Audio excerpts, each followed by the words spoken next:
Thereforcare is brought to you by CareScout with the goal of sharing real-life conversations about aging care. Views expressed on this program are the speaker's own. We don't provide medical, legal, tax, financial, or other professional advice. Always talk to your own professional advisors for advice tailored to your needs. Today's guest is Vidal Torres, General Counsel for CareScout Services. Doing things on your own is not a badge of honor. I come from a Latino background, and my family has always been very, very close. Living in intergenerational households has been part of how we've lived, not only for generations, but also now. And it's always been part of how we've lived our lives to interact with people of all ages. Caring about folks as they're aging has never felt like a chore, but just as a natural progression of how you interact with people. You are willing and ready to kind of step in and help provide that care, right? And I think it's fair to say that the majority of individuals are not. We spend way too much time thinking about the hardships of getting older rather than the things that you can enjoy by being with somebody who has experience. That's where caregiving support comes in. We always think about it as like, well,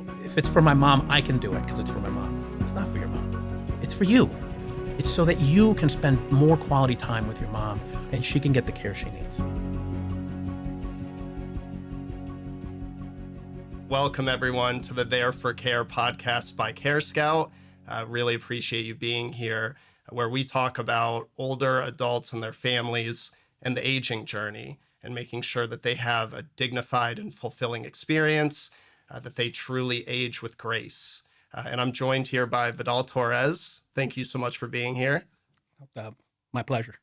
Vidal has been, you've been in the space for a long time.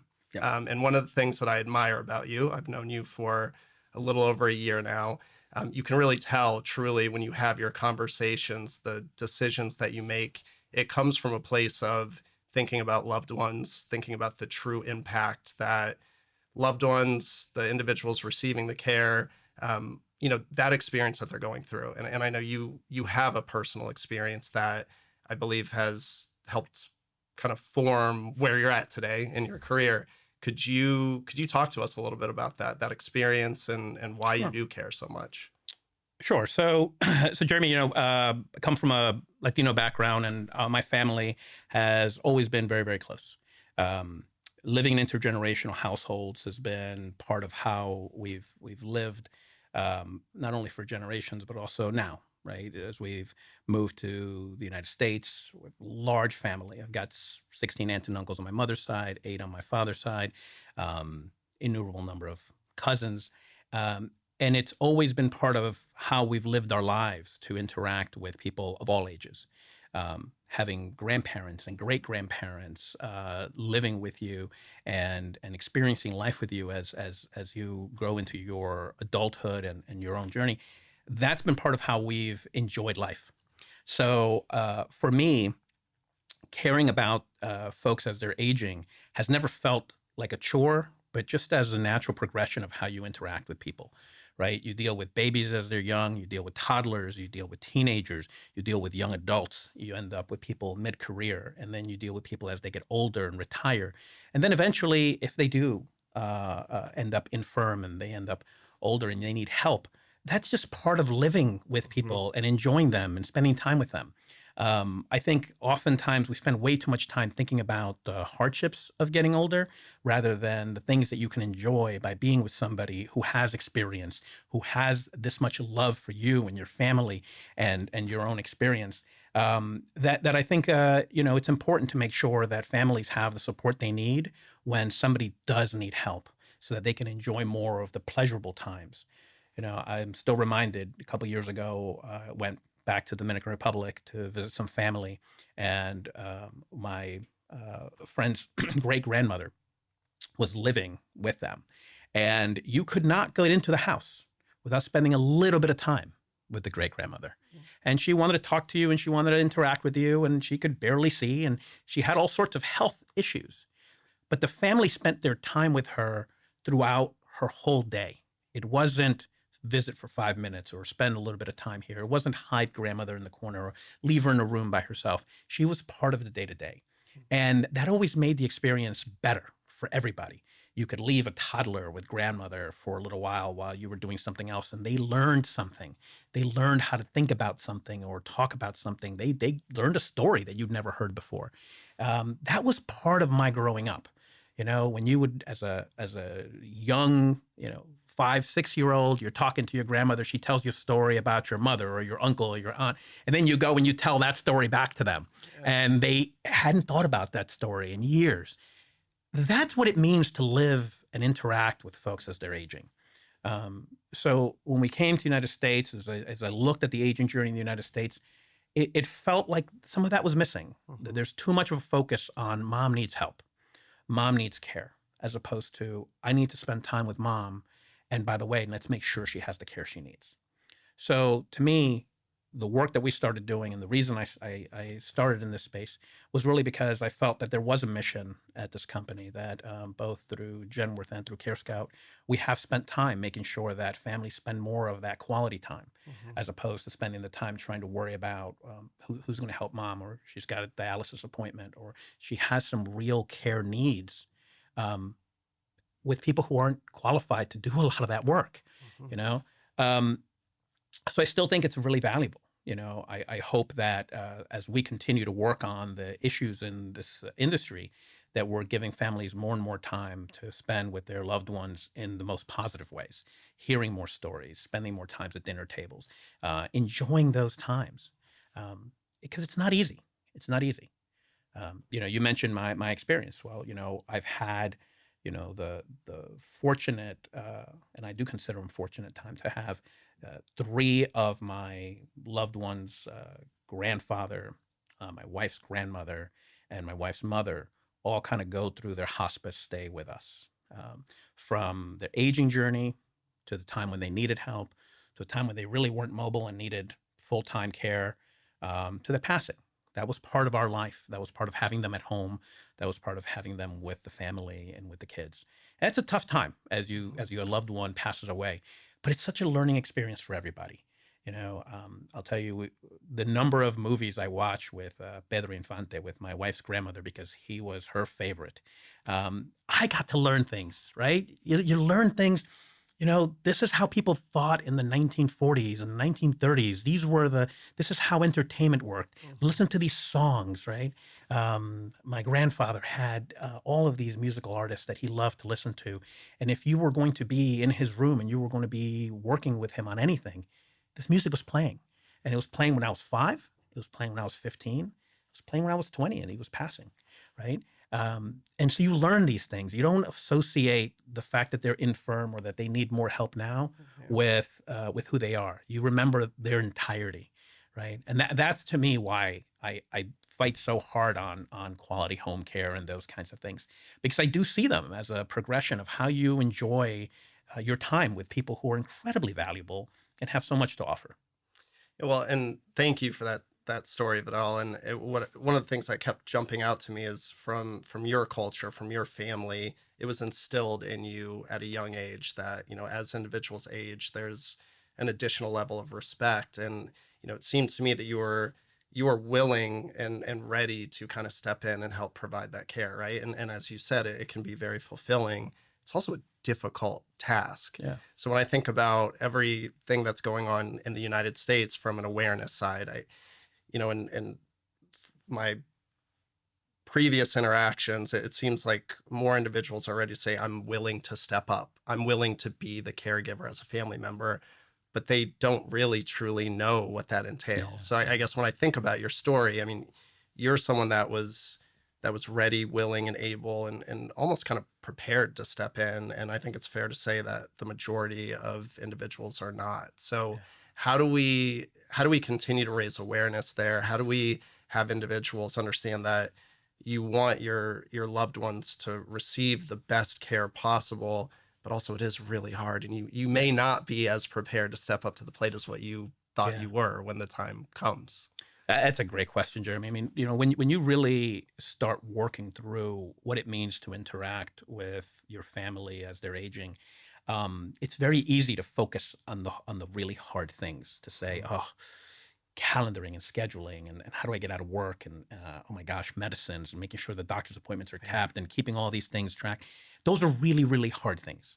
And those things very easily distract you from the much more important things that take up the majority of the time with them, which is spending time with them, sharing stories and enjoying the time you have with them. It's why I always recommend that people look for professional caregiving support. It doesn't have to be a nurse, doesn't have to be medical all the time. Sometimes it can just be some help with logistics, right? Because those logistics will succumb your entire attention. You will become completely obsessed with those things when you have kids to pick up from school, when you have work deadlines, when you have, tough travel schedules. It's going to just add to that burden to also think about medicines and making sure that the doctor's appointments are kept and that the specialists are kept, apprised of things. We took grandma's blood pressure yesterday and it was higher and we're tracking it. At what point do we call the doctor? These are complex things.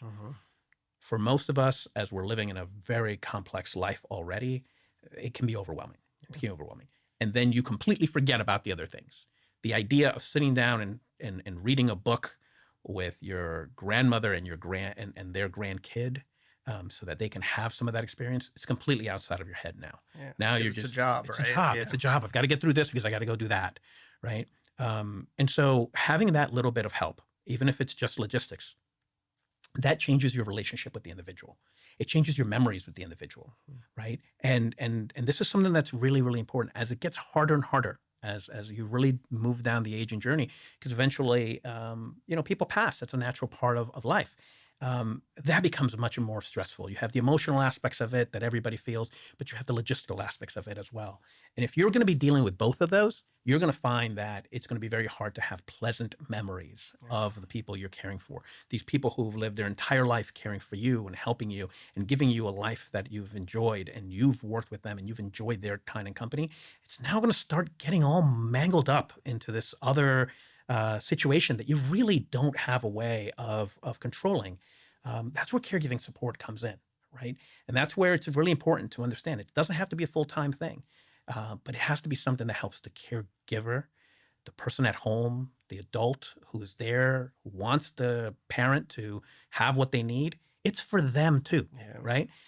We always think about it. It's like, well, if it's for my mom, I can do it because it's for my mom. It's not for your mom. It's for you.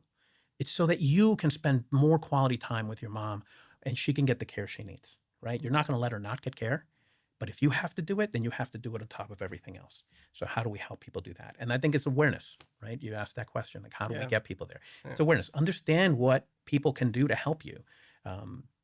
Years and years ago, before there was organized caregiving, it was neighbors, right? It's like, hey, I got to go to the store. Can you watch mom for a couple hours? Sure, I can do that, right? We don't live in those communities anymore.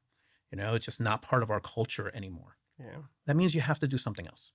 And for me, that's where caregiving really comes in. That's why quality caregiving is so important. You can't just be any random person off the street. It has to be somebody you feel comfortable with. And I think that's an important part of people learning how to share in aging with their loved ones. And you mentioned that quality piece, and I believe that the more comfortable individuals feel with the person coming in, it's for the caregiver, like you said, right? It's coming in, being able to kind of take some of that emotional, mental, physical strain off of that and really focus on your loved one and have it be that relationship. So if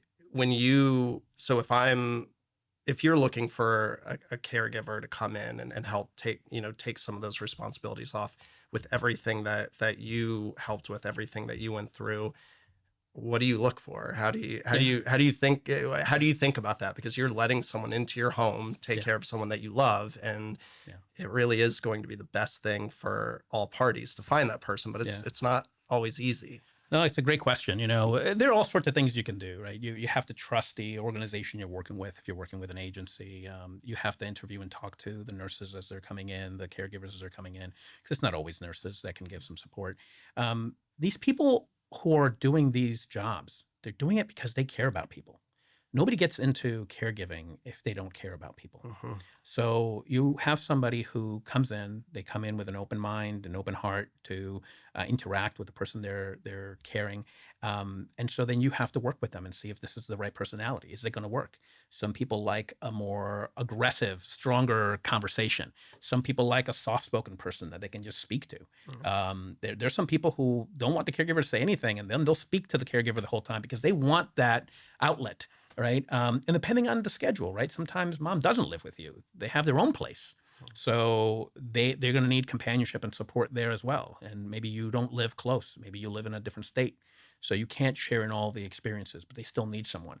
So then it's really a personality question: are they really going to get along? Is this working the right way? Yeah. And I think it's important at that point to make sure that it's like if you went to a restaurant and you had a meal. It's like, well, this is not really what I wanted. Thank you, but let's try again, right? Sometimes people get scared of doing that. I don't want to send the food back. They're not going to like it. Can't do that with caregiving, right? You have to raise your hand and say, this isn't the experience we were looking for. Let's find another one. And if it doesn't work with that agency, then look for another agency. You're not required to stay with one person. This is your experience. This is your care recipient's experience. You need to make sure that it's the right one. And again, it's not because somebody is not a good person or they don't want to do well. It just may not be the right fit, right? And so I think it's important for people to understand, A, they have the power to do that. They have the ability to do that. And to be honest, they should do that. They should look for the best experience they can so that the individual who's receiving that care is someone who wants to have that care and you feel comfortable with it, right? At the end of the day, everybody's situation is unique. If you have the ability to be with your loved one while they're receiving care, great, gives you a lot of visibility. If you don't, and you're really remote, you're different state or unable to be there, then you want comfort as well. And that's why it's helpful, right? There are places that help with this, right? There are individuals who do this at a very local level that'll help give you information. I mean, obviously that's what we do at CareScout. And I think those are important services for people to understand that they exist, that they can work with somebody and say, help me here. This is not working the way I want. The agencies will do it. The support services will do it. And a lot of these things are free of charge, right? Which is the other crazy part. People don't realize the support is there for them. They don't have to spend a ton of money for this. This is not for the ultra wealthy. This is not for folks who have a lot of outside income. This is for folks who just need help. They should explore that and see that. So that's how I would do it. I would have that conversation. Don't be afraid to send it back. Yeah. Right. To say, I appreciate that you came in and I appreciate what you're doing. Mom's not driving here. This isn't going to work. Yeah, it's that person-centered care. And if they're spending that much time with them, they should have similar likes, interests, or be able to interact in a positive way. Yeah. The services piece that you're talking about, if I'm hearing from you correctly, it's part of that education and awareness is you don't have to go it alone. You don't have to do this on your own, right? We talked about how important it is to give yourself some of that respite or that reprieve, right? And we talked about how important it is to keep those memories, the right memories that you want them to be. But can you talk through that a little bit more? Because I do believe there is a shift going on where you can find quality services. You can have someone that can pick up the phone and talk through this with you. You don't have to go through what I kind of refer to as crisis mode on your own. So if you're, knowing what you know, and if you're someone that's listening to this and they're at a point where someone that they care about, someone that they love needs assistance and they're contemplating, do I just stop what I'm doing and kind of put my world on pause and keep going? What's some advice? Yeah. Well, look, I think it's a huge and important cultural shift that we need to make sure we are cognizant of. Doing things on your own is not a badge of honor, right? Today, there's this view that if you can go out there and overcome some hurdle, overcome some challenge, that you somehow are in the right, that you somehow did it the right way. I would pose a different theory. I would say you probably missed a very important lesson about community and about friends and family and the people around you. It's important to build those relationships as you're getting older. It's hard. I get it. Trust me, being an attorney and having spent this many years working in intense efforts, I get it. You don't always have time to go and hang out with your neighbors, to have family reunions, to even be able to co-locate in a similar city. Those challenges are real. But that doesn't excuse you from not interacting with your fellow, community members, neighbors, neighborhood, your church, your activities. There are people who can do it from a hobby perspective, right? I know people who are they're just in the same gym, and they're their go-to person when there's an issue. Hey, I got to run somewhere. Can you come watch the kids for a couple of minutes? They're on the other side of town, but they'll come over because they're friends from the gym or from work or from something else. And so I do think it's important for people to remember that is actually success. So when you start thinking about, okay, well, how do I get help? It's not because you're failing, right? You don't fail when you look for help. Yeah. In fact, that's when you succeed. When you look for help is when you've said, hey, I'm smart enough to know that I can get somebody to come in and support what I'm doing. I'm smart enough and I've been a good enough member of my society to know that there are other people out here who can help me with my situation. It doesn't always have to be family members, right? I go back a little bit to the story I was telling you about, growing up in a Latino household. Family was everything, right? And don't get me wrong, there's always a conflict, especially with a family as big as ours. There's always somebody who doesn't want to talk to this other person. But it doesn't matter how deep that conflict is. If that person needs some help, they will be there to help them, right? You could be having, somebody say, I haven't spoken to my brother or my cousin in 3 years because of something they did. Okay, but could you watch their kid? Yeah, no problem. Oh, can you come over because they need help with X? Sure, why not? I'll give them the evil eye when I do it, right? But that's it, right? Like there's a reality that you're working together as a community.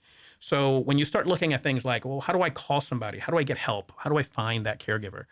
Recognize that there's somebody on the other side of that phone that really wants to talk to you, that's really there to help you. I can't tell you the number of times that I've talked to our own folks who are on our phones for CareScout, and you realize that their sole mission in those conversations is to make life better for you. That's all they're looking for. They're not selling you anything. They're not trying to convince you of anything. They're not trying to get you off the phone. This isn't, something where they're getting, checked on for how many minutes they've been on the phone with you. They want you to have a better time with the person you love. So how do we do that? How do we get there? How do we support that? Those conversations can be really cathartic. I recommend people do them even if you're not going to get caregiving. Mm-hmm. Why? Because you're going to have a caring, compassionate person on the other line that'll listen to you for a couple of minutes. Just listen to me vent. I'm going to tell you about all the terrible things and hardships that we're dealing with right now. And that person may have great advice. And then that person may just say, I understand. We will be here to help as we can, right? Even that is helpful. So I think that's something. Right? People should not be afraid to ask for help. They should not feel like it's a badge of honor to do things on their own. They shouldn't feel like somebody's going to sell them something on the other line of these conversations. And there are a lot of organizations. One thing I really pride myself on is that in the companies that I've worked in, they care about the person. They will help you one way or another. I can't help you. My service isn't there for you. Let me give you somebody else who can. Let me talk to you about somebody else who might be able to be there to help you. Because at the end of the day, we want the person on the other side of the phone to really feel like they're getting what they need. So to me, that's important. That's what we used to do in family, right? You call your uncle, call your cousin, they can help you with this, they can help you with that. Sometimes they can't, but they're going to help you find something. They're going to help you get to your solution. That's what I would do. I would seek out that community. I would seek out the friends, the family, these services, and use that as a sense of, I know what I'm doing. I'm smart enough now that I can ask for help. It's not a badge to do it on your own. It's kind of a social failing, right? So let's figure out ways to bring that in. And I will tell you one last thing on this, Jeremy, which is I like it when people ask for my help, right? When somebody comes in and says, could you hang out with my kid or my mom, or especially if it's an ailing person, it's like, she really can't get around. Could you help her? Oh, absolutely. 100 times. Yes.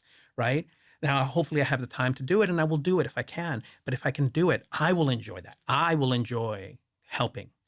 So don't take that away from people. Don't take away the joy of asking for their help and having them provide it, because most people do that, right? Most people will give advice. Most people will give support. Most people will help where they can, because it's a symbiotic circumstance, right? Most people, you ask yourself, well, if somebody called me and said, hey, could you help? Would I do it? The answer's probably yes. And I'd probably enjoy it. So don't feel bad about asking somebody for help or getting some support. Again, these people got into this industry because this is what they love to do. It's okay to get their help. Yeah. So if I hear you correctly, no extra points for doing it on your own. None. Right? None. Leverage the community that you have around you, and that community can be a lot larger than what you actually realize. Yeah. And then just ask for help. Asking for help can go a long way. Yeah, absolutely. Absolutely. And Jeremy, I will tell you the best thing about taking that advice if you do it, is that it makes everything else better, right? All of a sudden, the burden that you may feel on your time to cook for yourself, to take care of yourself, to spend 5 minutes in the morning being able to be in front of a mirror to take care of yourself, you now have those. So then that means your entire day goes better. Your interactions at work go better. Your interactions with your kids go better. Your interactions with your spouse go better, and so you are making life better for everybody when you are making life better for yourself, right? And it's how they always say in the airplanes, right? Put your gas mask on or put your air mask on before you put it on your children. This is why. Put your air mask on. These people are here to help you. They're just going to help you breathe a little better. That's all it is. So to me, that's what family did for many, many, many, many generations. Our culture today makes that hard sometimes.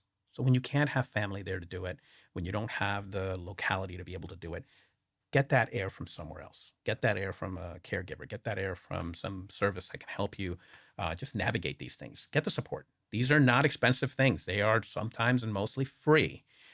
So really, when you go out there and you have these conversations, you're making your life better all around. Take advantage of that. That's how life gets better for you.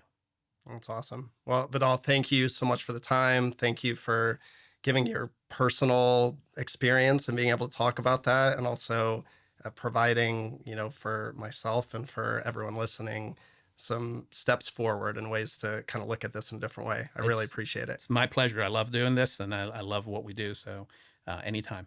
All right. Well, thank you all for joining. If you did enjoy this as much as I did, please remember to like and subscribe. This is Thereforcare by CareScout, and we'll talk to you soon. Thank you.